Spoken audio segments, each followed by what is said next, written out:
नमस्कार, स्वागत है आपका आवाज अड्डा में। और आज बातचीत होगी 2024 के लिए।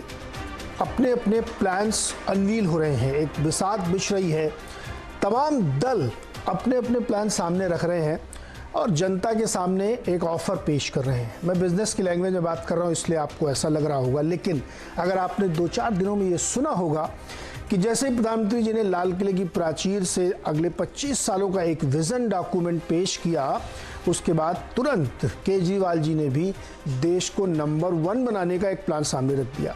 तरह तरह के बहुत सारे वायदे किए गए। इससे थोड़ा और पीछे जाएं तो इससे पहले नीतीश कुमार ने भी सत्ता परिवर्तन करने के बाद वहां पे अपने दावे को मजबूत किया है और बहुत सारी सामाजिक मुद्दों को सामने रखा। 10 लाख नौकरियां देंगे और रोजगार पैदा करेंगे, तमाम तरीके के वायदे उन्होंने किए। उससे एक और पीछे जाएं तो एक और चैलेंजर के तौर पे ममता बनर्जी भी अपने आप को पेश कर रही हैं और वो भी तरह तरह की बातचीत कर रही हैं। तो एक तरफ से विपक्ष के बहुत सारे चैलेंजर खड़े हो रहे हैं और जो बहुत ही नेचुरल चैलेंजर माने जाते हैं राहुल गांधी जी, यानी कांग्रेस पार्टी, उसने अभी तक अपने पत्ते सामने नहीं रखे। तो एक तो बड़ा विषय ये बनता है कि विपक्ष के इतने चैलेंजर, लेकिन दूसरा उससे बड़ा विषय बनता है कि जो देश को आगे ले जाने के प्लान सामने रखे जा रहे हैं तमाम दलों द्वारा, जनता उसमें से किसको अप्रूव करेगी और कितने प्रैक्टिकल हैं, कितने हो सकते हैं या सिर्फ हवाई दावे हैं। इसी पे आज बातचीत करेंगे। लेकिन इस पूरी चर्चा को सार रूप देखने के लिए एक रिपोर्ट देखिए पहले आप, उसके बाद बातचीत शुरू करेंगे। भारत को दुनिया का नंबर 1 देश कैसे बनाया जाए, इसे लेकर नई जंग छिड़ गई है। प्रधानमंत्री नरेंद्र मोदी और दिल्ली के मुख्यमंत्री अरविंद केजरीवाल अपने अपने आइडियाज और विजन के साथ आमने सामने हैं। शुरुआत पीएम मोदी ने की जब उन्होंने 15 अगस्त को लाल किले की प्राचीर से अगले 25 सालों के लिए 5 प्रण लिए। इसमें भारत को विकसित देश बनाने का लक्ष्य सबसे ऊपर है। बहुत बड़े संकल्प लेकर के चलना होगा और वो बड़ा संकल्प है विकसित भारत। अब उससे कुछ कम नहीं होना चाहिए। दूसरा प्राण है किसी भी कोने में हमारे मन के भीतर, हमारे आदतों के भीतर गुलामी का एक भी अंश अगर भी अभी भी है तो उसको किसी भी हालत में बचने नहीं देना। तीसरी प्राण शक्ति, हमें हमारी विरासत पर गर्व होना चाहिए। चौथा प्राण, वो भी उतना ही महत्वपूर्ण है और वो है एकता और एकजुटता। पांचवा प्राण है नागरिकों का कर्तव्य। पीएम मोदी के जवाब में अरविंद केजरीवाल ने make India number 1 mission launch किया। उन्होंने देश के 130 करोड़ लोगों को इस मिशन से जोड़ने की बात कही। केजरीवाल के मुताबिक इस मिशन का राजनीति से कोई लेना देना नहीं है, इसलिए सभी पार्टियों के लोगों को इस मिशन से जुड़ना चाहिए। भारत को नंबर 1 देश बनाने के लिए क्या काम करने होंगे, केजरीवाल ये भी बता रहे हैं। भारत दुनिया का नंबर 1 देश कैसे बनेगा? हमें अपने हर बच्चे के लिए अच्छी शिक्षा का इंतजाम करना पड़ेगा, फ्री शिक्षा का इंतजाम करना पड़ेगा, अच्छे से अच्छे इलाज का इंतजाम करना पड़ेगा, फ्री में इलाज का इंतजाम करना पड़ेगा। तीसरी चीज हमें करनी पड़ेगी, एक एक युवा के लिए रोजगार का इंतजाम करना पड़ेगा। चौथी चीज, हमारे देश की हर महिला को सम्मान मिलना चाहिए। हमारे देश के किसानों को उनकी फसलों का पूरा दाम, उनकी मजदूरी का पूरा दाम देना है ताकि हर किसान का बेटा फक्र के साथ किसानी कर सके। देश को आगे बढ़ाने में जो रुकावटें आ रही हैं, उनका जिक्र भी खूब हो रहा है। पीएम मोदी ने अपने भाषण में भ्रष्टाचार और परिवारवाद को लेकर विपक्षी पार्टियों पर निशाना साधा। उन्होंने कहा कि देश को भ्रष्टाचार और परिवारवाद से मुक्ति दिलानी होगी। परिवारवाद हमारी अनेक संस्थाओं को अपने में लपेटे हुए है और उसके कारण मेरे देश की टैलेंट को नुकसान होता है, मेरे देश के सामर्थ्य को नुकसान होता है। जिनके पास अवसर की संभावनाएं हैं वो परिवारवाद, भाई भतीजे के बाद बाहर रह जाता है। भ्रष्टाचार का भी कारण ये भी एक बन जाता है। इधर केजरीवाल ने भी देश की प्रगति में भ्रष्टाचार को बड़ी रुकावट बताया। उन्होंने कहा, पिछले 75 सालों में कई छोटे देश हमसे आगे निकल गए हैं। ऐसे में अगर देश को इन पार्टियों और नेताओं के भरोसे छोड़ दिया गया तो अगले 75 साल और पीछे रह जाएंगे। इनमें से किसी को अपना परिवार प्यारा है, इनमें से किसी को अपना दोस्त प्यारा है, किसी को भ्रष्टाचार करना है, किसी को देश लूटना है। इन 75 साल में इन्होंने अपने घर भरने के और अपने दोस्तों के घर भरने के सिवा कुछ नहीं किया। पिछले कुछ दिनों से पीएम मोदी और अरविंद केजरीवाल के बीच रेवड़ी कल्चर को लेकर जुबानी जंग चल रही है। पीएम मोदी फ्री चुनावी वादों को इकोनॉमी के लिए खतरा बता रहे हैं, वहीं केजरीवाल फ्री शिक्षा और स्वास्थ्य सेवाओं को लोगों का हक मानते हैं। पंजाब में बहुमत की सरकार बनने के बाद केजरीवाल के हौसले बुलंद हैं और अब वो राष्ट्रीय राजनीति में जगह बनाने की कोशिश कर रहे हैं। सवाल ये है कि पीएम मोदी और केजरीवाल में से किसका प्लान बेस्ट है और जनता किसके प्लान पर ज्यादा भरोसा करेगी। सवाल ये भी है कि क्या केजरीवाल अपने आप को पीएम मोदी के चैलेंजर के रूप में देखते हैं और क्या वो 2024 में विपक्ष की तरफ से पीएम के दावेदार हो सकते हैं। क्या उनकी दावेदारी को राहुल, ममता और नीतीश जैसे नेता स्वीकार करेंगे और क्या 2024 के लिए कांग्रेस के पास भी कोई प्लान है या फिर वो वेट एंड वॉच मोड में रहेगी। तो दो चीजें निकल के आ रही है, एक चैलेंजर 2024 के लिए तैयारी और अपने अपने वायदे और दावे। इसी पे बातचीत करेंगे। आज चर्चा के लिए हमारे साथ हैं आम आदमी पार्टी के प्रवक्ता विकास गोयल, भारतीय जनता पार्टी के प्रवक्ता हरीश खुराना, कांग्रेस के प्रवक्ता नीरज मिश्रा, सीएसडीएस के प्रोफेसर संजय कुमार और इकोनॉमिस्ट विजय सरदाना जी। आप सबका बहुत बहुत स्वागत है। मैं दो निवेदन शुरू में ही कर देना चाहता हूँ। आवाज अड्डा की चर्चा में जब एक आदमी बोल रहा होता तो उसको एक बार सुन लेते, फिर आपको जो भी जवाब देना हो। दूसरा, भाषा की मर्यादा का बिल्कुल ख्याल रखिए और कोशिश करिए कि संक्षेप में बोलें जिससे ज्यादा बातचीत हो सके। लंबे भाषण मत दीजिएगा, रैली नहीं है यहाँ पे। गोयल साहब बताइए, ये जो देश को नंबर 1 बनाने की एक चीज रखी गई है तो वही सारी बातें आपने दोहरा दी केजरीवाल जी ने जो मोदी जी ने अभी 2 दिन पहले 15 अगस्त को बोली थी, और उसमें बहुत सारी ऐसी चीजें रखी गई हैं जिनका कोई रोड मैप नहीं समझ में आता। नीरज जी, सबसे पहले तो ये बड़ा एक 75वें आज़ादी का जो हम अमृत महोत्सव बना रहे हैं, एक बड़ी अच्छी पहल है कि आज देश में ये बहस शुरू हुई कि हमें देश को नंबर 1 बनाना है, हमें भारत को नंबर 1 बनाना है, विश्व में नंबर 1 बनाना है। और जहां तक आपने कहा कि वही सारी चीजें नहीं है। आज आप देखिए, इस देश में ज्यादातर कांग्रेस ने इस देश में राज किया, उसके बाद भारतीय जनता पार्टी ने इस देश पे शासन किया, लेकिन रहा क्या? कांग्रेस जहां उन्होंने एक तरफ पूरी तरह से परिवारवाद को बढ़ावा दिया और आज परिवारवाद को बढ़ावा देते देते आज वो खुद खत्म होने की कगार पर आकर खड़ी हो गई।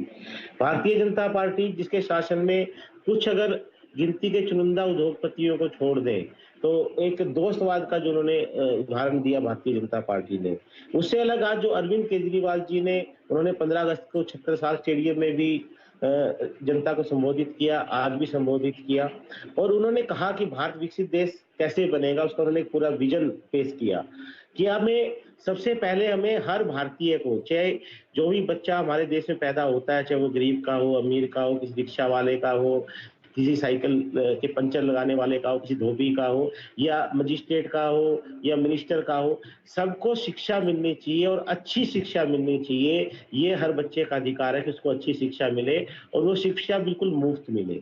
उसी तरह जो भी हमारे देश का नागरिक है, चाहे वो गरीब है, चाहे वो अमीर है, चाहे वो कितना भी गरीब है, अगर वो बीमार हो जाता है, उसको कोई तकलीफ आती है तो उसको स्वास्थ्य है, कम से कम उसका स्वास्थ्य बिल्कुल फ्री होना चाहिए, उसकी दवाई फ्री होनी चाहिए, उसके टेस्ट फ्री होने चाहिए, उसका इलाज, उसका ऑपरेशन, जो भी उसके इलाज में खर्चा आता है वो सरकार को वहन करना चाहिए, उसको फ्री में मिलना चाहिए। तीसरा, उन्होंने कहा कि युवाओं को रोजगार मिलना चाहिए। देखिए, किसी भी देश को आगे बढ़ाने में सबसे बड़ा रोल देश के युवाओं का होता है। अगर हमारे युवा ही बेरोजगार रहेंगे तो देश आगे कैसे बढ़ेगा, देश नंबर 1 कैसे बढ़ेगा? तो युवाओं को रोजगार मिलना चाहिए। चौथा, उन्होंने कहा कि महिलाओं का सम्मान होना चाहिए, महिलाओं को सुरक्षा मिलनी चाहिए। आज नीरज जी 75 साल बाद भी हमारे देश में बहुत से हिस्से ऐसे हैं, बहुत सी जगह ऐसी हैं जहाँ महिलाएं अपने आप को सुरक्षित नहीं समझती, जहाँ महिलाएं सुरक्षित नहीं है। तो ये हम सबकी जिम्मेदारी है, हम सबके अंदर से महिलाओं के लिए इज्जत होनी चाहिए, महिलाओं के लिए सम्मान होना चाहिए और महिलाओं को सम्मान और सुरक्षा हर जगह मिलनी चाहिए। उसके बाद नीरज जी, अरविंद जी ने क्या कहा? अरविंद जी ने कहा कि आज देश के हालात 75 साल में ऐसे बना दिए गए हैं कि किसान का बेटा किसान नहीं बनना चाहता। क्यों नहीं बनना चाहता? आज किसान करना, आज फसल उगाना आज कमाई का जरिया नहीं रहा। आज अगर उसकी 100 रुपए की लागत आती है, ये सब बातें केजरीवाल जी बोल रहे हैं, उनको आप दोहराइए मत, प्लान ऑफ एक्शन बताइए। ये तो सब केजरीवाल जी ने बता दिया है। हाँ, तो हम सबको मिलकर 130 करोड़ लोगों को यही तो करना है। आज प्लान ऑफ एक्शन तो यही है कि सभी सरकारें, चाहे वो देश में भारतीय जनता पार्टी की सरकार, तो ये तो सारे लोग कह रहे हैं, नेहरू जी ने सबसे पहले ये बात कही थी, सबको मिलकर देश को महान बनाना है। आपने नई बात क्या करी 75 साल बाद? नहीं नीरज, मैं वही कह रहा हूँ ना, सभी सरकारों को सुनिश्चित करना पड़ेगा कि हमारे देश में अच्छी शिक्षा, नए सरकारी स्कूल खोले जाए, अच्छी शिक्षा कैसे मुफ्त मिले। और बताइए ना कैसे मिलेगी? ये पैसा कहाँ से आएगा उसके लिए? नीरज जी, दिल्ली में रोजगार सबको आप कैसे देंगे ये बताइए ना। प्लान ऑफ एक्शन रखिए। ये तो ज्ञान सब लोग बहुत दिन से दे रहे हैं, 75 साल से तो लोग रोज सुनते हैं यही बात। मैं वही बता रहा हूँ, जिस तरह दिल्ली में अरविंद केजरीवाल सरकार ने करके दिखाया है। क्या दिखाया करके? कितना एम्प्लॉयमेंट, कितना रेट है वहां पे बताइए? अनएम्प्लॉयमेंट रेट कितना है दिल्ली का? अनएम्प्लॉयमेंट रेट मेरे ख्याल से यहाँ पे 1.34% कुछ है सर। 8.9% है। सीएमआई की रिपोर्ट ताजा खोल के देख लीजिएगा, नेशनल एवरेज से ज्यादा है, जिसको आप लोग फॉलो करते हैं। सर मेरी आप एक बात सुनिए नीरज जी, यहाँ शिक्षा के क्षेत्र में जो काम हुआ, स्वास्थ्य के क्षेत्र में जो काम हुआ, जिसकी विषय पे आज हर देश से बाहर भी, विदेशों में भी तारीफ होती है। आज पिछले 7 साल में सरकार के अलावा प्राइवेट जॉब्स जितने निकाले गए, और अगले बताओ ना कितने जॉब दिए सर? 2 अभी वो बीच में एक मीम चल रहा था, पता नहीं आप उसकी सत्यता की पुष्टि करिए, कि 2 बच्चों को लोन मिला था और 19 करोड़ रुपए उसके विज्ञापन में खर्च हुए। ये सच है कि झूठ है? आप ये बता दीजिए मुझे। देखिए, उसमें अगर आप पूरी स्कीम देखेंगे, जिस दिन से वो स्कीम लागू हुई है, इस साल आप सही कह रहे हैं, शायद मेरे ख्याल से 2 ही बच्चों को मिला है, लेकिन उनमें मेरे ख्याल से सिर्फ 17-18 बच्चों ने अप्लाई किया है। लेकिन जब से स्कीम चालू हुई है, हजारों बच्चे इसका फायदा उठा चुके हैं जब से स्कीम चालू हुई है। और इसमें जो लोन मिलता है वो बैंक के जो भी फॉर्मेलिटीज होती है, उसके ऊपर जो फॉर्मेलिटीज पूरी होती है उसके ऊपर मिलता है। उसमें ऐसा नहीं है कि दिल्ली सरकार ने किसी का लोन रिजेक्ट कर दिया, दिल्ली सरकार ने कर दिया। लेकिन आज जो बेसिक शिक्षा की आप बात करेंगे, आज आप पूरे देश नहीं, पूरे विदेश में ये मानना पड़ेगा। गोयल साहब रुकिए ना, अब आपसे लंबी बातचीत हो रही है। देश में बेसिक शिक्षा सभी जगह फ्री है, सारे राज्यों में फ्री है, अब आज़ादी के समय से फ्री है। मैं भी मतलब आजकल मुझे नहीं पता एग्जैक्ट फीस क्या होगी। जीआईसी में पढ़ता था 12वीं तक, तो 10-15 रुपये महीने ही फीस पड़ती है, जो बहुत कम थी उस समय भी, बहुत ही कम थी ये। तो इसमें क्या नया है? फ्री शिक्षा तो मिल ही रही है। मैं बताता हूँ नीरज जी, यूनिवर्सिटी में भी हमने 300-400 रुपये में पीजी कर लिया था। नीरज जी मैं वही बता रहा हूँ, देखिए जब देश आजाद हुआ तो उस टाइम सरकारी स्कूल सबसे ज्यादा होते थे, लेकिन धीरे धीरे 75 साल में क्या हुआ, जो भी सरकारें रही उन्होंने सरकारी स्कूलों को तबाह करने का काम किया। और प्राइवेट स्कूल आप देखिए, कितने आजादी के बाद से, आप तो बड़े अनुभवी पत्रकार हैं, तो आजादी के बाद से किस तरह प्राइवेट स्कूल बढ़ते चले गए, प्राइवेट यूनिवर्सिटियां बढ़ती चली गई और सरकारी स्कूल कम होते चले गए, सरकारी स्कूलों में बच्चों की संख्या कम होती चली गई। खुराना जी, विकास जी आऊंगा दोबारा आपके पास आऊंगा। खुराना जी, आप इतना मुस्कुरा रहे हैं, आप बताइए कैसे करेंगे ये प्लान पूरा? नीरज जी बहुत शॉर्ट में 5 बातें करूंगा। हाँ बताइए, पंच प्रण करिए आप। एक इन्होंने कहा कि हम फ्री शिक्षा देंगे। मैं इनसे सवाल पूछना चाहूंगा और स्पेसिफिक आंसर चाहता हूँ। दिल्ली में कह रहे हैं कि हमने बहुत अच्छी शिक्षा दी और फ्री शिक्षा दी, तो एक जवाब दे दें कि दिल्ली में 62 एमएलए है, कितने एमएलए के बच्चे सरकारी स्कूल में पढ़ते हैं? पहली बात। दूसरी बात, इन्होंने बोला कि हर नागरिक को हमने फ्री इलाज देने की हमने बात करी है। मेरा आरटीआई का डाटा है, मैं आपको पेश भी कर दूंगा। पिछले 5 सालों के अंदर 1.25 करोड़ रुपया अरविंद केजरीवाल, उनकी फैमिली और मिनिस्टर्स की फैमिली का खर्चा प्राइवेट हॉस्पिटल्स के अंदर खर्चा हुआ है, जिसका खर्च जो है वो दिल्ली सरकार ने दिया है। आरटीआई में आपको दे देता हूं। तो अगर बहुत अच्छी शिक्षा, बहुत अच्छा स्वास्थ्य मिल रहा है, तो आप सरकारी हॉस्पिटल में क्यों नहीं जा रहे, आप प्राइवेट हॉस्पिटल में क्यों जा रहे हैं? जरा इसका जवाब दे दीजिए। आपने बात करी हर युवा को रोजगार देंगे। मैं फिर अपनी बताया तो मेरी आरटीए का जवाब है, आपको स्पेसिफिक आंसर दे रहा हूं, विकास को नहीं मालूम होगा। खुराना जी, विकास गोयल जी को नहीं मालूम। एक मिनट सुन लीजिए, एक मिनट मेरे सुन लीजिए ना। मैं आप जो इनकी आलोचना करें मैं बिल्कुल सुनूंगा, उसको आपको मौका भी दूंगा। मैं पहले आपके 5 प्लान सुनना चाहता हूं। आप पक्का आप इनकी आलोचना करिएगा, लेकिन पहले अपने तो बताइए। मुझे रिबर्ट करने का जवाब, मुझे एक मिनट, आपने पूरा समय दूंगा सर आपको, पूरे बात करनी, मैं आपकी बात का भी जवाब दूंगा, मैं आपकी बात का भी जवाब देने वाला हूं। इन्होंने कहा हर रोजगार देंगे। 15,34,184 लोग बेरोजगार है रजिस्टर्ड दिल्ली के अंदर। ये ऑफिशियल डाटा है, जाके चेक कर सकते हैं विकास गोयल जी। और जो 5 साल में रोजगार दिया ना, 440 रोजगार दिए। आपको मैं भेज देता हूँ विकास गोयल जी, आपको पूरा का पूरा डाटा। और आप कह रहे हो हम हर महिला को हम सुरक्षा देंगे, महिला के बारे में ये करेंगे। कितनी महिलाएं आपके मंत्रिमंडल के अंदर है, जरा बता दीजिए कितना, बताइए, जवाब दीजिए। सवाल इस चीज का, अरे गोयल जी आपके 5 हो गए, खुराना जी अभी अपने 5 बताइए ना। अभी एक पहले राउंड में आप उनके ऊपर सारी आलोचना करें, पहले अपना बता दीजिए ना आप क्या करेंगे। अरे बाबा, प्रधानमंत्री पिछले 8 साल से कर क्या रहे हैं? सब कुछ तो कर रहे हैं। क्या देश आगे कहां पहुंच गया? इसका जवाब चाहिए आपको। अगर मुझे अभी भी एक्सप्लेन करना पड़ेगा पिछले 8 सालों के अंदर मोदी जी को जो देश को आगे बढ़ाया, नहीं जी, रिपीटेडली आपको बताना पड़ेगा। कितने स्कूल कॉलेज खुले गए, आपको मालूम है? कितने आईआईटी खुले, आपको भी मालूम है? आपको अगर फिगर चाहिए मैं दे देता हूँ। देश जानना चाहता है। खुले हैं 12 एम्स खुले हैं, 12 एम्स। मोदी जी के आने से पहले सिर्फ एक एम्स था, 12 एम्स खुले, 18 आईआईटी खुली। कितनी आईआईटी जिससे पहले आने से पहले? जवाब दीजिए ना। 2014 पहले कितनी आईआईटी थी? कितने हॉस्पिटल खोले गए?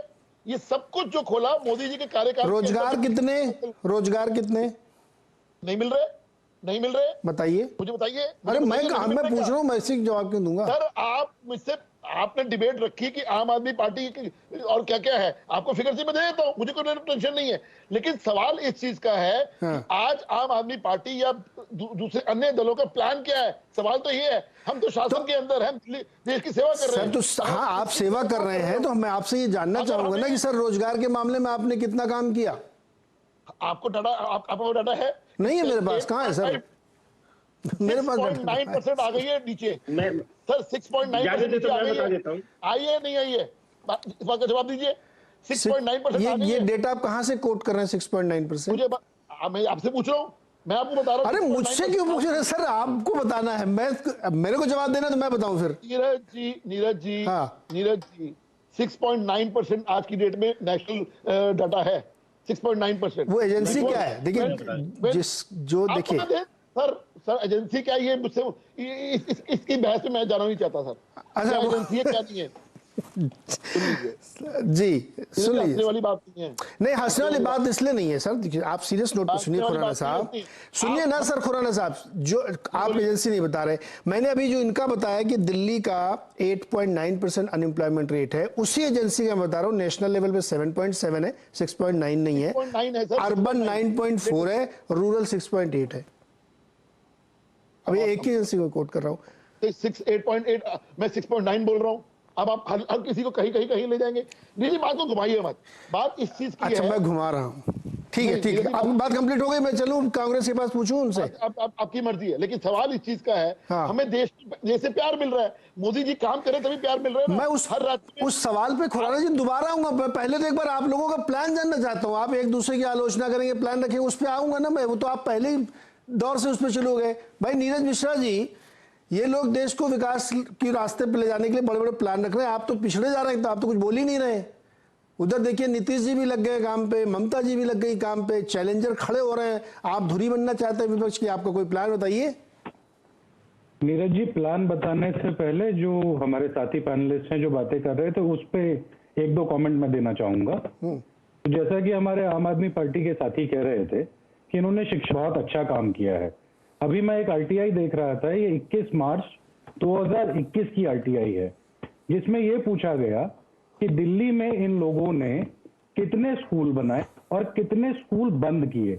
आप जानकर हैरान होंगे, ये जो छपास की बीमारी से ग्रसित दिल्ली के मुख्यमंत्री हैं, इन्होंने 6 साल के अंदर 16 स्कूलों को बंद कर दिया और सिर्फ एक नया स्कूल बनाया। जब ये हेल्थ की बात कर रहे हैं, तो द्वारका के अंदर सेक्टर 9 में जो 1500 बेड का हॉस्पिटल था, उसको छोटा करके इन्होंने 900 बेड का किया। बुराड़ी में 1300 बेड अस्पताल को 600 बेड का अस्पताल में इन्होंने तब्दील किया। ये मोहल्ला क्लिनिक की दुहाई जो देते हैं, दिल्ली के डिस्पेंसरी मॉडल को, जिसके अंदर केयर प्रोफेशनल डॉक्टर्स और हेल्थ केयर प्रोफेशनल्स दिल्ली के लोगों को फ्री सेवा किया करते थे, उस पूरे मॉडल को इन लोगों ने तहस नहस कर दिया। तो जब ये बात करते हैं सिर्फ और सिर्फ अपने आप को सुर्खियों में बनाए रखने के लिए, तो उस पर मैं इनका विरोध जरूर करूंगा। और जहां तक हमारे खुराना साहब ये बताने में अक्षम रहे कि देश के अंदर मोदी जी ने 8 साल में क्या किया, तो मैं आपको बता देता हूं, देश के अंदर आज की डेट में जो महंगी है वो उसका आंकड़ा आपके पास है। और उस आंकड़े को क्योंकि बिजनेस चल है, तो मैं ये जरूर समझाना चाहूंगा कि हम लोग बार बार जी अगर इन्फ्लेशन के डेटा को प्लान रखें तो ज्यादा बेटर होगा। आप मेरी बात को समझ ही नहीं रहे हैं। नहीं सर, मैं प्लान बिल्कुल रखूंगा, लेकिन जो गलत तथ्य यहाँ पेश किए गए उसको भी ठीक करना मेरी जिम्मेदारी है। अपने पहले रख लीजिए, फिर गलत ठीक कर लीजिएगा। देखिए, हम लोग इस देश के अंदर एक विजन के साथ काम करते आए हैं। चाहे वो देश को आईआईटी देने की बात हो, एम्स देने की बात हो, जिनका व्याख्यान अभी बाकी पैनलिस्ट कर रहे हैं, और जब शिक्षा की बात आई तो नवोदय जैसे स्कूल देने की बात हो, तो हम लोगों ने शिक्षा, रोजगार, हेल्थ केयर, और सबसे बड़ी बात जो हमने अपने पिछले मैनिफेस्टो में कहा था कि जो हमारी न्याय स्कीम होगी, जिसके अंदर हम हर परिवार को 6,000 रुपए देंगे, क्योंकि जब आदमी के हाथ में पैसा होता है तब वो अपना काम करने के लिए सक्षम हो लोगों ने डिसअप्रूव कर दी थी सर, पसंद नहीं आई लोगों को 6,000। देखिए नीरज जी, अगर चुनाव के आंकड़ों के ऊपर कि चुनाव में कौन जीता और कौन हारा, हम देश की नियति को अगर मान लेंगे तो ये बड़ा दुर्भाग्य होगा। अच्छा काम करने के लिए ये कटु सत्य है लोकतंत्र का। देखिए, आज हम लोगों को रिजेक्ट किया गया तो देश में 60 साल तक हमें एक्सेप्ट भी किया गया। आज उन इंस्टीट्यूशंस को, उन स्ट्रक्चर्स को हमने क्रिएट किया जिसके ऊपर बाकी लोग काम कर रहे हैं, भले वो काम गलत कर रहे हैं। हम लोग जब वापसी आएंगे तो देश को जो हमने 2014 में जिस दिशा में लाकर छोड़ा था, उस दिशा से और आगे बढ़ाएंगे। और ये हर भारतीय नागरिक चाहता है कि देश जो है वो नंबर 1 बने। और हमने 1947 से लेकर 2014 तक, जब तक सरकारों में हम लोग रहे, हमने इसी दिशा में काम किया। हो गया सर। अब मैं अपने मेहमानों के पास चलूं। हमारे साथ विजय सरदाना जी हैं और संजय कुमार जी हैं। एक एक करके लेते हैं। पर्याप्त समय सर। अब आप लोग बताइए। अभी हमने राजनीतिज्ञों से इसलिए शुरू किया कि हम तो ये समझ लें, क्योंकि पिछले 2-4 दिनों से ऐसा माहौल बन गया है कि पता नहीं सब क्या होने वाला है। दरअसल मैं इसको पॉलिटिकल एंगल से इसलिए देख रहा हूँ कि ये 2024 के लिए अपने अपने दावे प्रतिदावे और बड़े बड़े प्लान्स लोगों के सामने रखे जा रहे हैं। और इसी साल 2-3 राज्यों के चुनाव है तो उसकी भी तैयारी चल रही है। विजय सरदाना जी, स्टेट ऑफ इकोनॉमी और उसमें थोड़ा पॉलिटिक्स मिला दे तो पॉलिटिकल इकोनॉमी को देखते हुए इस पूरे परिदृश्य पे आपका नजरिया क्या है? सबसे पहले आप सबको मेरा प्रणाम। देखिए, जहां तक बात है भारत के अगले 25 साल की और देश को डेवलप होने का, कुछ आधारभूत चीजें हैं जिस पे हमें ध्यान देना पड़ेगा। और जहां तक बात है नारेबाजी की, तो ट्रैक रिकॉर्ड के आधार पे हम उस पे इवैल्यूएशन कर सकते हैं। अब सबसे इंपॉर्टेंट चीज आती है हमारे पास कि देश को नंबर 1 बनाना है तो क्या हमारे पास इंफ्रास्ट्रक्चर होगा। जिस तरह से अभी केंद्र सरकार का प्लान है, चाहे वो रेलवेज का हो, रोडवेज का हो, एयरपोर्ट्स का हो या इंडस्ट्रियलाइजेशन का हो, ये उम्मीद बनती है कि जिस तरह से चीजें बन रही हैं, तो जो आपको इंफ्रास्ट्रक्चर चाहिए इंडस्ट्रियलाइजेशन के लिए, जिससे आपकी पर कैपिटा इनकम बढ़े, इन्वेस्टमेंट आए, वो होता हुआ दिख रहा है। अब आती है दूसरी बात सोशल इंफ्रास्ट्रक्चर की। अब है बात एजुकेशन और हेल्थ केयर की, जिसको हम सोशल इंफ्रास्ट्रक्चर बोलते हैं। निश्चित रूप से वहां बहुत काम करने की जरूरत है। अनफॉर्चुनेटली ये दोनों चीजें, हेल्थ केयर और एजुकेशन, स्टेट सब्जेक्ट है। अगर स्टेट गवर्नमेंट्स काम नहीं करेंगी तो ये एक बहुत बड़ी चिंता की बात है। और जैसा कि अभी हमने देखा, हम दिल्ली में रहते हैं और दिल्ली का अगर आप इकोनॉमिक सर्वे देखें, देखिए राजनीतिक पार्टियां क्या बोलती हैं उससे हमें कोई लेना देना नहीं है, क्योंकि उनके स्टेटमेंट की कोई लीगल वैलिडिटी नहीं है, तो आप उनको सिंपली इग्नोर कर दीजिए। तो केजरीवाल साहब क्या बोल रहे हैं और बाकी लोग क्या बोल रहे हैं उसका कोई मतलब नहीं है, वो सब चुनावी भाषण। रही बात कि आपको अगर देखना है इनका ट्रैक रिकॉर्ड, तो सीधी सी बात है, आप उस राज्य का इकोनॉमिक सर्वे उठा के देख लीजिए। दिल्ली का इकोनॉमिक सर्वे जब से केजरीवाल साहब आए 14 से लेकर 21-22 तक आपके सामने सारा डेटा है, क्योंकि वो सरकारी दस्तावेज है, डिपार्टमेंट्स की अपनी रिपोर्ट्स उसमें आती हैं, तो वो एक क्रेडिबल डॉक्यूमेंट होता है। और मैं यहां कहते हुए मुझे संकोच नहीं है कि अगर आप कंपेयर करते हैं 14, 15 और 21-22 का इकोनॉमिक सर्वे, तो मैं ये कहूंगा Sheila Dikshit ji was performing far better than what Kejriwal sahab is claiming. और ये इनका अपना डेटा है, मैं आपके सामने डेटा मेरे पास है, एक एक चीज एनालिसिस है। जनता से निवेदन करूंगा कि वो economic survey of Delhi 2021-22 download करें और टेबल नंबर 1.1A उसको पढ़ें। सारी चीजें उसमें दी हुई हैं कि दिल्ली कहां पहुंचा पिछले 6-7 साल में। कोई मतलब इंस्पायरिंग डेटा नहीं दिखता है। Let's be very logical and practical. ना उनका एजुकेशन में, ना हेल्थ केयर में, ना एनरोलमेंट में, किसी भी रूप में। और जो बजट एक्सपेंडिचर है जिसकी हम सरप्लस की बात करते हैं, हमने सरप्लस बजट दिया। शीला दीक्षित जी 6,000 करोड़ का सरप्लस देती थी, केजरीवाल साहब 1,400 करोड़ का सरप्लस दे रहे हैं। ये इकोनॉमिक सर्वे बोल रहा है। तो कहीं से भी इंस्पिरेशन नहीं दिखता है अगर हम हकीकत की बात करें। अब आती है बात आपकी पॉलिटिकल स्टेबिलिटी की। निश्चित रूप से इन्वेस्टर्स पॉलिटिकल स्टेबिलिटी देख के आता है। अगर हम इस देश में पॉलिटिकल स्टेबिलिटी लाते हैं, चाहे वो इंडिविजुअल पार्टी लाए, चाहे गठबंधन की सरकार लाए, तो पॉलिटिकल स्टेबिलिटी बहुत जरूरी है देश की ग्रोथ के लिए। यह हमें समझना होगा। उसके बाद मुद्दा आता है आपका नेशनल सिक्योरिटी और एजेंडा को लेके। वहां पे आपको चाहिए डिसिसिव डिसीजन मेकिंग, क्योंकि आज अगर आप दुनिया में जाएं, कहीं पे भी जाएं, चाहे अमेरिका जाएं, यूरोप जाएं, जापान जाएं, चाइना जाएं, कहीं पे भी जाएं जी, तो नेता डिसिसिव होते हैं। जो डिसीजन लेने की क्षमता रखते हैं, जनता वोट उन्हीं को देती है। विजय सदानंद जी, एक छोटा जवाब मुझे आपसे, क्योंकि आपने बहुत स्टडी कर ली है, इकोनॉमिक सर्वे देखिए। ये दिल्ली सरकार बार बार दावा करती है कि वो फ्री बिजली लोगों को दे पा रहा है, उसके बावजूद सरप्लस बजट है उनका। ये कैसे हो पा रहा है, ये मुझे थोड़ा समझना है आपसे।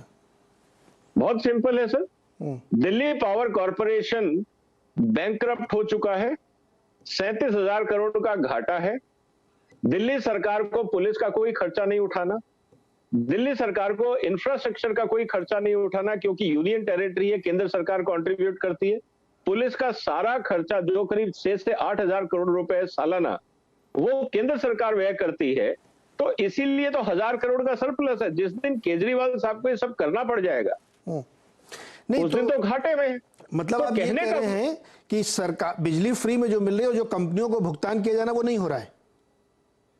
मैं वही कह रहा हूं, अगर आपने जो चीजें फ्री दे रहे हैं, ये बिजली फ्री दे रहे हैं, पानी फ्री दे रहे हैं, ट्रांसपोर्ट फ्री दे रहे हैं, हाँ। तीनों ही संस्थाएं, दिल्ली जल बोर्ड, दिल्ली पावर कॉर्पोरेशन और दिल्ली ट्रांसपोर्ट कॉर्पोरेशन, सब घाटे में है। अगर आपका बिजली सरप्लस होता, अगर आपके पास बजट सरप्लस होता, तो कोई भी संस्था घाटे में नहीं होनी चाहिए थी, क्योंकि आप उनकी पेमेंट कर चुके होते। सीएजी की रिपोर्ट है, आप पेज नंबर 82 ऑनवर्ड्स पढ़ना शुरू कर दीजिए। सीएजी की रिपोर्ट 2020 जो दिल्ली सरकार की है, मैं अपनी तरफ से नहीं कह रहा हूं, मैं आंकड़े कह रहा हूं, देश की जनता डाउनलोड करके पढ़ सकती है। सारी की सारी संस्थाएं घाटे में है। तो अगर आपके पास सरप्लस है तो घाटा क्यों? उसके अलावा 10,500 करोड़ रुपए आपको केंद्र सरकार ग्रांट इन एड देती है फॉर डेवलपमेंट। उसके बाद भी आपकी सारी संस्थाएं घाटे में है। और शीला दीक्षित जी का बजट सरप्लस, आपका जीडीपी होता था 35,000 करोड़, 30 से 35,000 करोड़ सरप्लस था 6,000 करोड़। आज बजट है 70 लाख करोड़, 70,000 करोड़, और आपका सरप्लस है सिर्फ 1,000 करोड़, और बाकी सारी संस्थाएं घाटे में है। तो सीएजी का कहना बहुत साफ है कि ये रेवेन्यू सरप्लस है, स्टेट प्रॉफिट में नहीं है। आपने खर्चा ही नहीं किया। अगर आपको 10 रुपए खर्चने थे, आपने 9 रुपए खर्चे थे, कहते 1 रुपए बच गए, लेकिन जो बाकी सारी संस्थाओं के पैसे देने थे वो तो आपने दिए नहीं ना। रेगुलेटरी एसेट रिसीट्स क्रिएट कर दिए, जिसपे आप जाके वर्किंग कैपिटल बैंक से ले सकते हैं, लेकिन एक्चुअली आपको वो भुगतान करना है, क्योंकि वो रिसीवेबल्स कंपनी की बैलेंस शीट में दिख रहे हैं। ये एक ट्रिकी सिचुएशन है, इसको स्टडी करना चाहिए डेफिनेटली। संजय कुमार जी, सवाल वही है कि क्या ये जो तमाम दावे प्रतिदावे, फ्री में ये दूंगा, फ्री में वो दूंगा, मैं ऐसा कर दूंगा, ये राजनीतिक स्टंट है 2024 के लिए? केजरीवाल जी भी तैयारी कर रहे हैं, सरकार तो खैर तैयारी करेगी, उनको करना है। इसके अलावा विपक्ष में और कई सारे धुरंधर खड़े हो जा रहे हैं, नीतीश जी भी जोर लगा रहे हैं, ममता जी भी अपनी जोर लगा रही हैं। तो ये क्या परिदृश्य बन रहा है राजनीतिक तौर पर? नीरज जी, आपने इसका जो जिक्र स्वयं कर दिया, आपने कहा प्रधानमंत्री मोदी 2024 की दावेदारी कर रहे हैं। 15 अगस्त को उन्होंने लाल किले से कई घोषणाएं की, और अब उन घोषणाओं को काउंटर करने के लिए जो एक दावेदार हैं विपक्ष के रूप में, विपक्षी पार्टियों के बीच, अरविंद केजरीवाल, उन्होंने भी आज कुछ घोषणाएं कर दी। ये घोषणाएं नहीं है, वो कहते हैं ये घोषणाएं नहीं है, ये रोड मैप है। ये रोड मैप है हिंदुस्तान को अगले 25 साल में कैसे तरक्की के रास्ते पे ले जाएं। तो प्रतिद्वंदी, नरेंद्र मोदी के प्रतिद्वंदी तो कई दिखाई पड़ते हैं। आपने ममता बनर्जी का नाम लिया, वो एक प्रतिद्वंदी के रूप में उभर रहे हैं। अभी हाल ही में नीतीश कुमार, जिन्होंने एनडीए का दामन छोड़ महागठबंधन का नेतृत्व कर रहे हैं, वो भी अपने आप को एक दावेदार के रूप में मान रहे हैं। लेकिन एक आश्चर्यजनक बात है नीरज जी, सभी दावेदार हैं, लेकिन स्वयं कोई अपने मुंह से नहीं कहना चाहता कि मैं दावेदार हूं मैं, लेकिन दावेदारी सब कर रहे हैं। और दावेदारी किस तरह से किया जा रहा है, आज आपने देखा अरविंद केजरीवाल ने किस तरह के वक्तव्य दिए, और बिल्कुल इस बात का संकेत दिया, इस बात का जिक्र किया। भले ही उन्होंने किसी नेता का नाम लिया, किसी पार्टी का नाम नहीं लिया, लेकिन उन्होंने भी प्रधानमंत्री मोदी की तरह परिवारवाद, करप्शन, इन सब पर प्रहार किया। संकेत बड़ा साफ है, वो ये बताना चाहते हैं देश की जनता को, देश के वोटरों को, कि नरेंद्र मोदी का प्रतिद्वंदी अगर 2024 में कोई है, और वो एक साफ छवि का नेता अगर आपके सामने कोई है जो प्रधानमंत्री नरेंद्र मोदी को चैलेंज कर सकता है 2024 में, तो वो और कोई नहीं है। मैं खड़ा हूं सामने, नाम नहीं ले रहे, लेकिन मैं खड़ा हूं, क्योंकि जब आप परिवारवाद का जिक्र करते हैं तो आप 3-4 नेताओं को धाराशाही करने की कोशिश करते हैं। जब आप राजनीति में भ्रष्टाचार की बात करते हैं तो आप 3-4 नेताओं की ओर इशारा करते हैं। ये सारे विपक्षी नेता हैं। तो बिल्कुल साफ है, शतरंज के जैसे मोहरे बिछाई जा रही हैं विपक्षी पार्टियों के द्वारा। उसके जो अलग अलग नेता हैं वो चाल चलने की कोशिश कर रहे हैं। पहली बात तो ये कि इनके बीच में इस शहमात का खेल हो रहा है, और इस शहमात के खेल में कौन आगे निकलता और उसके बाद वो प्रधानमंत्री मोदी को मात देने की कोशिश करेगा, मुझे लगता है अभी टेढ़ी खीर है। तो ये जो विपक्षी एकता की बड़ी बातें होती हैं, बंगलौर में जाके सब लोग हाथ उठा के एक साथ कहते हैं, फिर एक बार कोलकाता में हाथ उठा के बड़े बड़े दावे किए जा रहे थे, यहाँ तो आपस में सरफुटबॉल चल रही, कोई किसी का अपने को मानने को तैयार नहीं। नीतीश जी भी अपने आप को दावा ठोक रहे हैं कि अब बड़ा होगा, 14 वाले 24 में पता नहीं आएंगे कि नहीं आएंगे वो। तो ये क्या है, विपक्षी एकता क्या होगा? देखिए, बहुत साफ है, आपने जिक्र किया 2019 के पहले ये सब जो फोटो अपॉर्चुनिटी थी, लोग एक साथ खड़े हैं प्लेटफॉर्म पर, बड़े बड़े मंच पर, एक दूसरे का हाथ थामे हुए। मुझे लगता है आज 2024 के पहले तो विपक्षी पार्टियां या विपक्षी नेता उससे कहीं दूर खड़े दिखाई पड़ रहे हैं, क्योंकि दबे स्वर में, कभी खुले स्वर में, और आज जिस तरह से अरविंद केजरीवाल ने अपना वक्तव्य दिया, तो बड़े खुले तौर पर वो विपक्ष के जो अलग अलग नेता उनको चैलेंज कर रहे हैं। तो मुझे तो लगता है 2024 के पहले वो फोटो अपॉर्चुनिटी आने में भी बड़ी मतलब समस्या दिखाई पड़ती है। मुझे लगता है उसमें भी बड़े रोड ब्लॉक्स हैं, और उन रोड ब्लॉक्स को ये विपक्षी पार्टियां, ये विपक्ष के नेता कैसे पार करेंगे, मुझे तो अभी कोई रोड मैप दिखाई नहीं पड़ रहा है। और कांग्रेस पिछड़ती जा रही है इसमें। मुझे लग रहा है कांग्रेस, अब एक तरह से मैं कहूं कि उन्हें पता है, कम से कम बाकी नेता जिनकी का जिक्र हो रहा है, या तो कुछ न कुछ वो अपने आप को दौड़ में शामिल कर रहे हैं, लेकिन सारी पार्टियां, सारी रीजनल पार्टियां और उनके नेताओं ने शायद मुझे लगता है एक ही बात पर सहमति है, राहुल गांधी हमारा नेतृत्व नहीं करेंगे। मुझे लगता है इस पे सहमति है, दबे जबान में बन गई, और हो सकता है किसी दिन खुल के भी बात आए। इस वजह से कांग्रेस शांत दिखाई पड़ रही है, और कांग्रेस को लग रहा है जिस वक्त, जब समय आएगा तब बात करेंगे, और चर्चा उस समय उस बात की चर्चा उस समय की जाएगी। इस वक्त उसका जिक्र करने का कोई फायदा नहीं है। मिश्रा जी, आपको जवाब देना चाह रहे थे, दे दीजिए। जी, मैं ये कहना चाह रहा था, संजय जी बहुत ही सीनियर हैं, इनके लिखे हुए लेख और इनके एनालिसिस हम लोग हमेशा देखते हैं। लेकिन मैं संजय जी को एक बात याद दिलाना चाहूंगा कि सर हम लोग ये क्यों भूल जाते हैं कि हम लोग एक पार्लियामेंट्री स्टाइल ऑफ डेमोक्रेसी के अंदर काम करते हैं, हम लोग प्रेसिडेंशियल स्टाइल ऑफ डेमोक्रेसी में नहीं है। हम जो 2024 की जो डिबेट है, हम उसको क्यों व्यक्तियों लड़ाई बना रहे हैं? लड़ाई तो एक्चुअल में ये है कि देश के सामने महंगाई जैसी डाइन एक खड़ी है, देश के सामने बेरोजगारी जैसी डाइन है, देश के सामने स्टैगफ्लेशन है, इन्फ्लेशन से बढ़कर।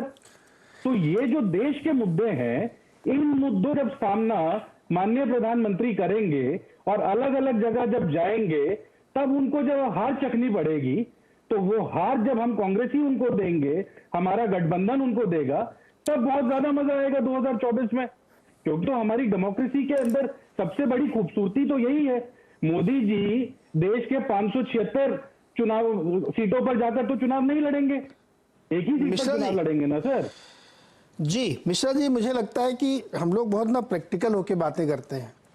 ये एक देश में बहुत बड़ा भ्रम है कि हम डेमोक्रेटिक तरीके से चुनाव लड़ते हैं, सांसद मिलके फिर प्रधानमंत्री चुनते हैं। ये सब मतलब पता नहीं, हम लोग को लगता है 20-30 साल पहले शायद बीए की राजनीति शास्त्र की कक्षा में पढ़ाया जाता होगा। आज पहले से तय होता है कि प्रधानमंत्री पद का उम्मीदवार कौन है, मुख्यमंत्री का चेहरा कौन है। अच्छा मान लो जहां चेहरा नहीं दिया गया वहां पहले से चिट्ठी लिख के बता दिया जाता है कि फलाने जी बनेंगे, तो विधायक दल की मंडल वही चुन लिए जाते हैं। ये सब जनता को मालूम है।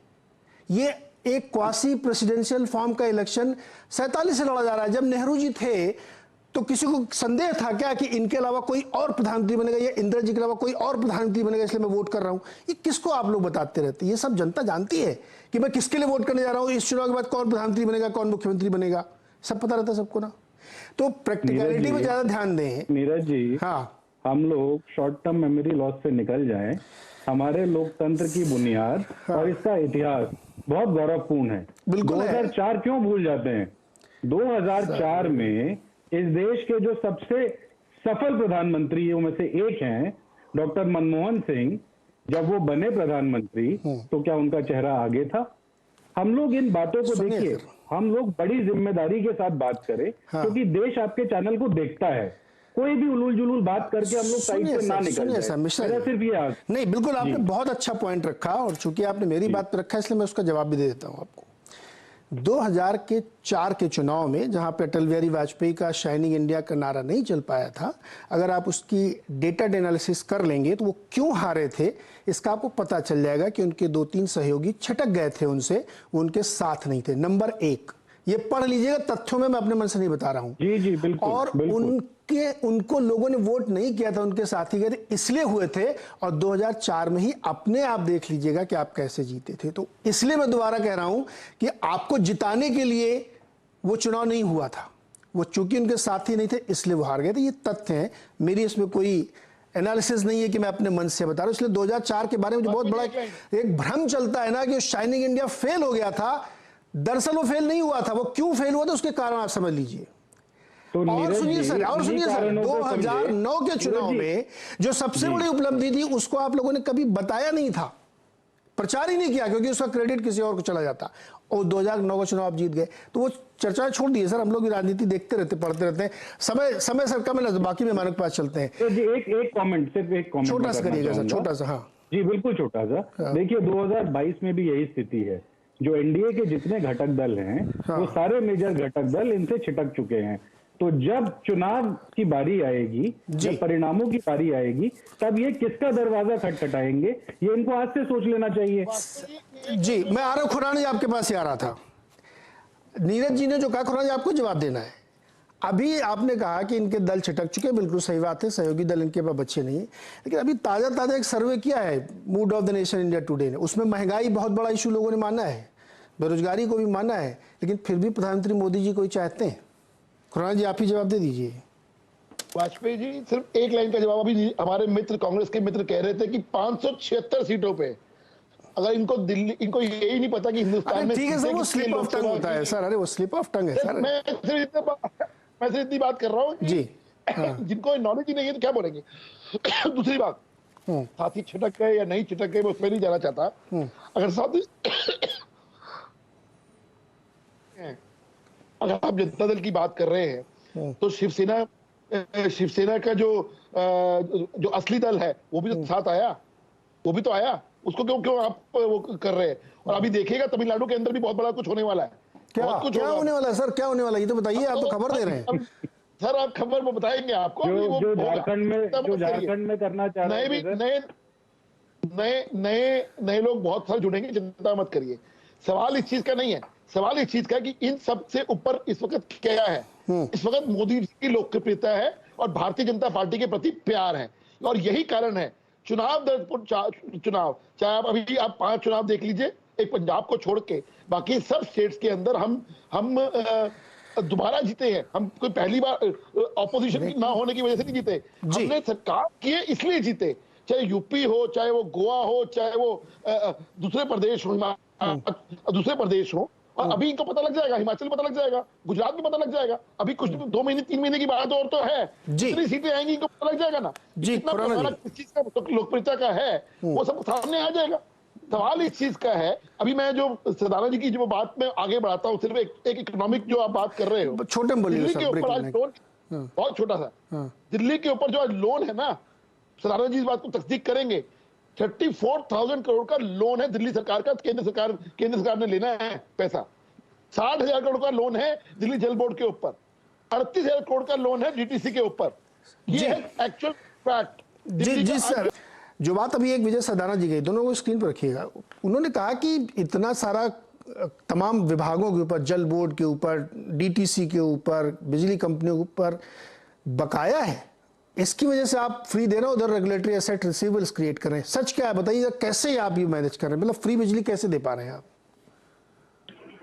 नीरज जी, सरदाना जी ने जो बातें कही वो बड़ी आधी अधूरी जानकारी रखी, वो बड़े अच्छे अर्थशास्त्री होंगे, लेकिन शायद वो पूरी जानकारी उन्होंने नहीं रखी। वो कह रहे हैं कि इतना करोड़ कर्जा है, कर्जा किसका है? दिल्ली सरकार ने तो जल बोर्ड को पैसा दे रखा है, दिल्ली सरकार ने डीटीसी को दे रखा है, दिल्ली सरकार ने दिल्ली पावर उसको दे रखा है। आज दिल्ली गवर्नमेंट जो भी सब्सिडी देती है उसका पूरा जो प्राइवेट कंपनियों को भुगतान, जहां से दिल्ली को बिजली खरीदनी है, उनको पूरा पैसा उन्होंने दे रखा है। दूसरे सरदाना जी ने बार बार एक बात कही नीरज जी, कि केंद्र सरकार, यहाँ पे यूनियन टेरिटरी होने के नाते केंद्र सरकार ये लाभ पहुंचाती है।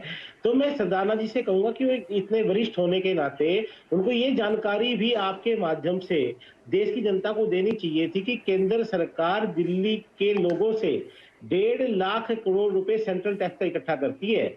दूसरे स्टेट्स में उसका 38 से 40% जो राज्य सरकारों को मिलता है, दिल्ली में 1.5 लाख करोड़ का सिर्फ 325 करोड़ रुपए दिल्ली को मिलता है। वो 1.5 लाख करोड़ रुपए सेंट्रल गवर्नमेंट अपने पास रखती है, जो सेंट्रल टैक्स इकट्ठा होता है दिल्ली से। तो अगर केंद्र सरकार कहीं दिल्ली सरकार की मदद करती है, दिल्ली के लोगों के लिए कोई पुल बना देती है, कोई हाईवे बना देती है, तो कोई एहसान नहीं करती, 1.5 लाख करोड़ रुपए दिल्ली की जनता उनको टैक्स देती है। नीरज जी, आज मैं बड़ी जिम्मेदारी से आपके चैनल के माध्यम से देश की जनता के बीच में रखना चाहूंगा, आज 2014 में जब नरेंद्र मोदी जी पहली बार प्रधानमंत्री बने और मोदी सरकार बनी, तो उस वक्त केंद्र सरकार का बजट 20 लाख करोड़ होता था, जो आज 40 लाख करोड़ पहुंच गया। लेकिन वास्तव में हुआ क्या? आज जो भी अब की बार बजट पेश हुआ 22-23 का, 2022-23 का, उसमें सुरक्षा बजट पे, रक्षा बजट पे 63,000 करोड़। गोयल साहब प्लीज, उधर मैं बजट पे ले जाए, मैं ये जानना चाहता हूँ, मैंने खुराना साहब को रुकिए ना, बिजली कंपनियों का डिस्कॉम का कितना बकाया आपके ऊपर, ये मुझे बताइए। आपको उनको कुछ पैसे देने या एकदम हिसाब जीरो है? नीरज जी देखिए, मैं अब ये तो नहीं कहूंगा बिल्कुल जीरो है, रूटीन में जो थोड़ा वो चलता रहता होगा। कितना है? नहीं सर, ये बहुत गंभीर आरोप है। एक भाजपा के प्रवक्ता 18,000 करोड़ बता के गए थे, वो कितना है आपके ऊपर? नीरज जी, मैं बड़ी जिम्मेदारी से कह रहा हूँ, अगर कोई 18,000 करोड़ कह रहा है तो बिल्कुल झूठ बोल रहा है, सरासर झूठ। तो आप बताइए ना कितना है? जो एक नहीं एग्जैक्ट फिगर मुझे नहीं पता, लेकिन जो रूटीन में महीने टू महीने जो चलता होगा 1,000, 2,000, 4,000 करोड़ पे, वो जो रूटीन में चलता होगा, कोई भी बड़ी अमाउंट बिल्कुल भी बाकी नहीं है। और जो मैं आपको बात बता रहा था, बजट की बात नहीं बता रहा था, आज क्या जरूरत पड़ गई कि अग्निवीर योजना सैनिकों को पेंशन नहीं दे पा रहे? आज क्या जरूरत पड़ गई कि मनरेगा में कट करना पड़ रहा है? क्यों? क्योंकि सिर्फ 10 लाख करोड़ रुपए मोदी जी अपने दोस्तों का माफ कर देते हैं। क्यों? आज कॉर्पोरेट टैक्स 30% से घटाकर 22% कर दिया जाता है, जिससे 1,82,000 करोड़ का फर्क पड़ता है। सर, आपने कॉर्पोरेट टैक्स कलेक्शन देखा है क्या? गलत रास्ते पे चल पड़े गोयल साहब, आप कॉर्पोरेट टैक्स कलेक्शन देखा आपने? आप गलत रास्ते पे चल पड़े, उधर मत जाइए सर प्लीज। आप उस प्रोसेस पर रहिए जिस पे हम लोग बातचीत कर रहे हैं। कॉर्पोरेट टैक्स कलेक्शन कितना बढ़ के आ रहा है, ये आपको लेटेस्ट फिगर देखना चाहिए। लेकिन वो मैं उस विषय पर नहीं जा रहा कि वो कम किया गया तो क्यों कम किया गया था। मैं ये जानने की दोबारा कोशिश आपसे कर रहा हूं, आप कह रहे 1-2 हजार करोड़ रुपए बकाए। नहीं, ये मॉडल इसलिए सर जरूरी है बिजली फ्री वाला, क्योंकि अगर ये इतना अच्छा है तो उसको भी सबको लागू करना चाहिए ना, अगर इतना बेहतरीन मॉडल है तो। नीरज जी, हाँ। जो हम बिजली फ्री देते हैं 200 यूनिट फ्री और 400, उससे पूरे साल में 3300 करोड़ रुपए सब्सिडी का दिल्ली सरकार पर बोझ पड़ता है। ठीक है, पूरे साल में 3300 करोड़ का। तो अगर कोई भारतीय जनता पार्टी का प्रवक्ता या कोई दूसरा आदमी कह रहा है 18,000 करोड़ की देनदारी है, तो बिल्कुल गलत बोल रहा है, पहली बात। दूसरी बात, जो भी आपने कहा डिस्कॉम के या पावर ग्रिड जिन भी संस्थाओं से दिल्ली सरकार बिजली खरीदती है, तो उनके सबके पैसे टाइम टू टाइम पे हो रहे हैं। इस बात में बड़ी जिम्मेदारी से आपके चैनल पे कह रहा हूँ। सरदाना जी भाई, आप क्यों कह रहे हैं कि इतना ज्यादा है? तो कह रहे हैं कि 3300, वो भी रनिंग होता है, बदलता रहता है, तो साल का आता है। साल का 3300 करोड़। हाँ, साल का ही मैंने कहा, साल का 3300 करोड़, पूरे साल का 33 करोड़ सब्सिडी का। जी सरदाना जी, सरदाना जी सर, जब उनसे पूछे ना, उन्होंने जो आरोप लगाया था। जी सरदाना जी। देखिए, अब विद ड्यू रेस्पेक्ट, गोयल साहब से निवेदन है कि कम से कम आप अपनी सरकार के आंकड़े पढ़ लें। मैं अपनी तरफ से कहानी नहीं सुना रहा हूं। आपने एक सवाल किया था कितना डेट बाकी है। सर, अगर ये आप आंकड़ा पढ़ सकते हैं, highlights of Delhi economic survey. अरे मैं पढ़ रहा हूँ, आप ही के लिए पढ़ रहा हूँ सर, क्योंकि आप तो पढ़ के आए नहीं, तो मैं आपके लिए पढ़ देता हूँ। Highlights of Delhi economic survey 2021-22, point number 8, Delhi's outstanding debt was 40,696.66 crores as of 31st March 2021। Clear हो गया? अब आप कहते हैं बजट सरप्लस है। सर, किसको देना ये तो बताइए ना, या जिससे आपने लिया है, और किसको दोगे? सेंट्रल गवर्नमेंट बताइए ना किसमें लिखा है। आपने कहा 40,000 किस यार, ये इकोनॉमिक सर्वे आपका मैं पढ़ रहा हूँ ना, आपका किसका देना है? आपकी सरकार का। दिल्ली सर, ये इकोनॉमिक सर्वे प्राइवेट नहीं छपता, आपकी सरकार छापती है। अरे तो दिल्ली आपको ये भी नहीं पता देना है, बता दो, आप बता। अरे जिससे लिया उसी को तो दोगे भाई, या नाम थोड़ी लिखे होते हैं। डिटेल हो तो आप बताइए किसको। अरे जब ऐसा है भाई साहब, अगर आप प्रवक्ता की तरह बात मत कीजिए सर। अरे मैं आप ही का डेटा पढ़ रहा हूँ। अगर गोयल साहब, अगर आपसे कुछ ऐसा है, नीरज, एक मिनट 40,000 करोड़ देना है, गोयल साहब, एक मिनट उनको पूरी बात अपनी रख लीजिए, फिर आप उनको काउंटर करिएगा। कंप्लीट करिए सरदार जी बात अपनी। अच्छा, दूसरा इनका सबसे अच्छी, और मैं क्या बोल रहा हूँ सर, आप एक काम करिए कि या तो आप मेरे ऑफिस आ जाइए कल, या सुनिए मेरी बात, मैं आपको निमंत्रण दे रहा हूँ आपके माध्यम से। बड़ी जिम्मेदारी से पूछ रहा हूँ। अरे भाई, मैं जिम्मेदारी की बात कर रहा हूँ। 1,000 करोड़ देना है तो किसको देना है बताइए मुझे। बैंकों को देना है, बैंकों को देना है, किसको देना है? मैं जवाब देता हूँ, किसको देना है बताइए। मैं बताता हूँ। अरे यार, जब कुछ पढ़ लिख के नहीं आते हो तो बहस क्यों कर रहे हो? बात मत कीजिए। अरे यार, जब गोयल साहब कुछ पढ़ा लिखा करो यार। देखो, प्रवक्ता आप बने हो, पढ़ के आया करो, पढ़ के आया करो। बता रहा हूँ ना, आप बता दीजिए किसको देना है। मैं उनकी लिस्ट में एक मिनट रुकिए, खुराना जी बताना चाहते हैं। खुराना जी बताइए। ये आरटीआई का जवाब है। एक मिनट छात्र यार, सुनिए सुनिए खुराना जी। हाँ, don't receive during the details of NSSF loan, NSSF loan। Sadanand ji बता पाएंगे क्या उससे क्या मतलब होता है? आपको भी मालूम है क्या होता है? Loan paid to the government of India as of now on 7/3/2022। ये तो 21 की बात कर रहे हैं, मैं 7 मार्च 2022 की बात कर रहा हूं। 38,506 करोड़ 40 लाख रुपए आपने एनएसएसएफ बैंक जो गवर्नमेंट ऑफ इंडिया का है उसको देना है आपने। आप कह रहे हो कुछ नहीं है, ये है डाटा। मैं आपको कहो तो अभी ट्वीट करके भेज देता हूं आपको, अगर आपको नहीं मालूम तो पढ़ के लिख के आया करिए मेरे मालिक। खुराना नहीं खुराना जी, 2014 का भी डाटा बता दीजिए कितना था ये प्लीज एक बार। यार मैं जो तुमसे बात कर रहा हूँ विकास, बताइए विकास जी आप प्रवक्ता हो। जी जी जी बता दीजिए ना।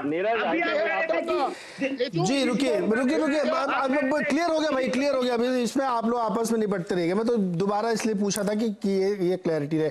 खुराना साहब, आपकी बात हो गई, आपने इनको एक डेटा दिखा दिया और सरदाना जी ने बता दिया इनको। अब मैं एक सवाल संजय जी से पूछ लूँ।